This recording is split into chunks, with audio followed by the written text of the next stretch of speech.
Willpower is an addictive drug.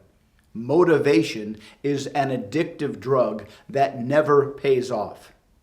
Now, why is willpower or motivation seem like the thing you need to do, but it never really works?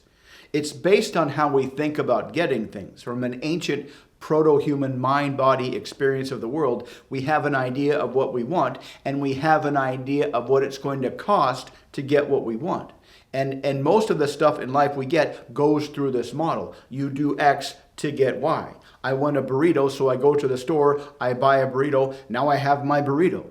We get in shape, we lose weight. These all seem like very simple transactional behaviors. Do X to get Y. This is why we think in terms of motivation, and a lot of times motivation actually works. If you're in your bed, and your alarm clock has gone off for the fourth or fifth time and you keep hitting the snooze button, you think, I need to motivate myself to get out of bed. So you motivate yourself, you get out of bed, and now you're awake and you no longer need motivation. So that context works for motivation. But for long-term life goals, motivation is the worst thing you can do because it always fails.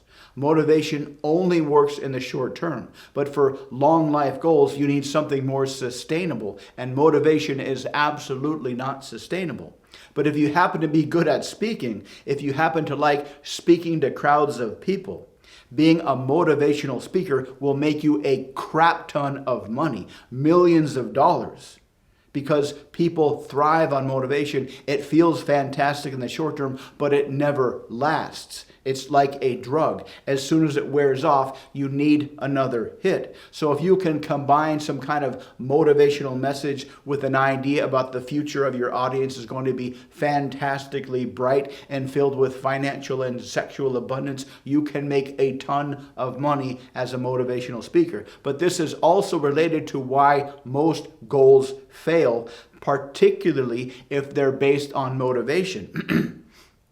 You have this idea of what you want. You have this goal out in the future. And as you imagine it in the present, you have an overestimation of the benefits, but you have an underestimation of the costs. And this is why it seems like a wonderful thing. I'm going to get all these benefits, but we kind of downplay subconsciously what it's going to cost to get there. But as you move into the future, the real benefits become lower and lower and lower. And as you do the things on a daily basis that you need to do to get the goal, they become more and more costly, and eventually they will cross each other. And once they cross each other, you're now in a situation where the costs are greater than the benefits. When you imagine the goal at the beginning, the costs or the benefits are way up here, the costs are way down here. But as you move forward in the future, they cross, and once they cross, it is rational to give up because nobody's going to do anything that has costs that are higher than the benefits. So this is why goals fail. It's not a lack of willpower. It's not a lack of motivation. You're stopping pursuing a goal once this cross happens is the rational thing to do.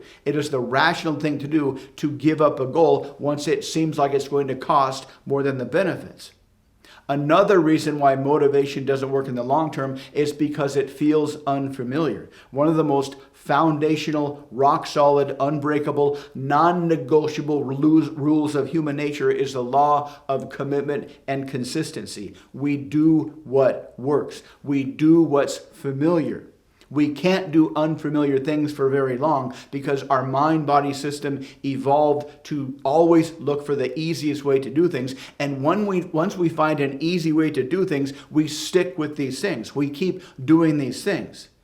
The older we get, the more we become set in our ways. When we do things that are unfamiliar, it takes a lot of brain activity. It takes a lot of conscious thinking. And all else equal, our brains would rather do things unconsciously than consciously.